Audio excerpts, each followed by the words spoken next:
She was a teenage sensation, taking down the world's best and rising to number 4 in the world. But behind the trophies was a dark reality, an abusive father, relentless pressure, and a career that crumbled under the weight of trauma. Just when the world thought she was finished, she fought back in a way no one expected. This is the story of Jelena Dokic.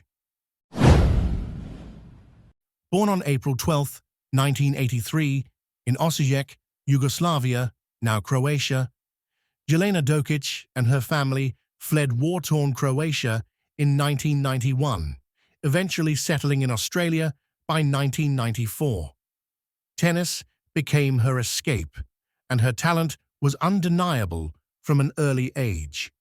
By 15, she had already won the US Open girls singles title in 1998 and turned pro that same year. Her breakthrough came in 1999 at Wimbledon, where, ranked number 129, she stunned world number 1 Martina Hingis in the first round, 6-2, 6-0, one of the most lopsided defeats of a top seed in Grand Slam history. At 16, she reached the quarterfinals, where she lost to Lindsay Davenport, announcing herself as a future star. By 2001, she had broken into the top 10, and in August 2002, she peaked at number 4 after winning 2 WTA titles in Rome and Moscow. With her powerful baseline game, fierce mental toughness, and relentless work ethic, she seemed destined for greatness. Behind the scenes, however, Dokic's life was controlled by her father, Damir Dokic, a volatile, domineering figure who dictated her training, finances, and personal life.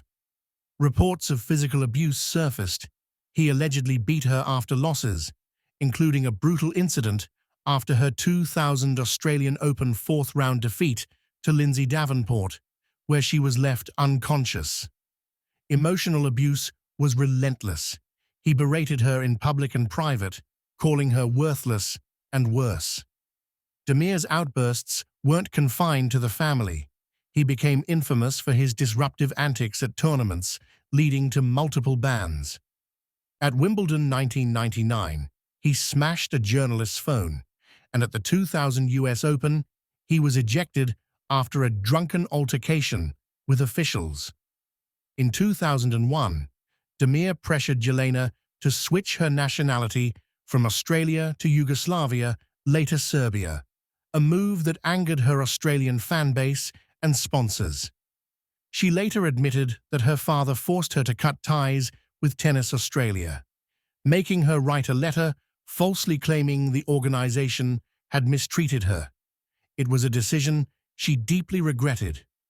By 2002, the tension reached a breaking point. After years of enduring his abuse, Jelena broke free, leaving her father and returning to Australia to train independently. But the damage was already done. She later admitted she felt like a robot, stripped of autonomy, forced to obey, with no control over her own life or career. After breaking free from Damir, Dokic's game unraveled. The years of trauma, combined with the sudden loss of structure, left her struggling with confidence and consistency. Her ranking plummeted from number 4 in 2002 to number 349 by 2004. She played sporadically, suffered early exits in tournaments, and eventually stepped away from the sport in 2005 to 2006. Depression took hold. She later admitted to suicidal thoughts, and her physical condition deteriorated, with visible weight gain reflecting her inner struggles. From 2003 to 2008, Dokic was a shadow of her former self, bouncing between challenger events and WTA qualifiers, unable to reclaim her place at the top. Her personal life suffered as well. Her relationship with Tim Bikic ended in 2005, reportedly due to her father's interference, leaving her further isolated. Meanwhile, Damir's erratic behavior escalated, He was jailed in Serbia in 2009 for threatening the Australian ambassador with a grenade. By 2006, Dokic was unranked, a stunning fall for a player once destined for stardom. In her 2017 memoir, Unbreakable, she confessed, "I lost everything: my ranking, my confidence, my sense of self." Many assumed her career was over, a prodigy burned out by trauma and control. Her miraculous comeback. In 2008, Jelena Dokic began her redemption story. She reconciled with Tennis Australia and accepted a wild card into the Australian Open qualifiers. The following year, ranked number 187, she produced a fairy tale run at the 2009 Australian Open, reaching the quarter-finals, her best Grand Slam result in years, before losing to Dinara Safina. The Melbourne crowd embraced her, and her emotional post-match interviews revealed the depth of her struggle and gratitude. In 2011, she won her first WTA singles title in nearly 9 years, defeating Lucy Shafazova in the Kuala Lumpur final. Though she never returned to her career-high ranking, her comeback was a testament to resilience, earning her widespread admiration. However, injuries soon took their toll. Wrist and shoulder problems derailed her momentum. By 2014, at age 31, she officially retired, making her final appearance in doubles at the Australian Open. Life after tennis. Since retiring, Dokic has turned her pain into purpose. Her memoir, Unbreakable, 2017, detailed her abuse, mental health struggles, and journey to healing, becoming a bestseller and sparking discussions about player welfare in tennis. She has since built a successful career as a commentator, working for Tennis Australia and global networks. In 2022, she returned to the Australian Open as a broadcaster, earning praise for her emotional tribute to Ash Barty's historic title win.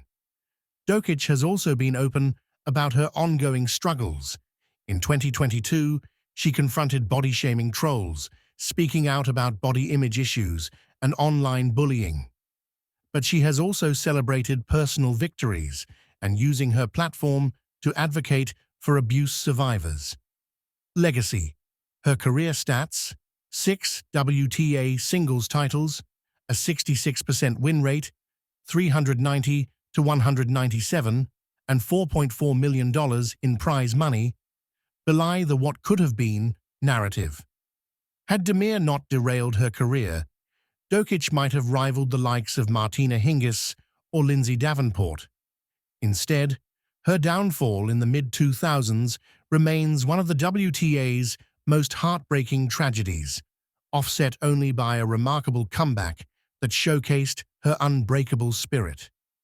Dokic's story is both a cautionary tale and an inspiration, proof that even in a sport where talent reigns, the burden of abuse and external pressure can derail even the most promising careers.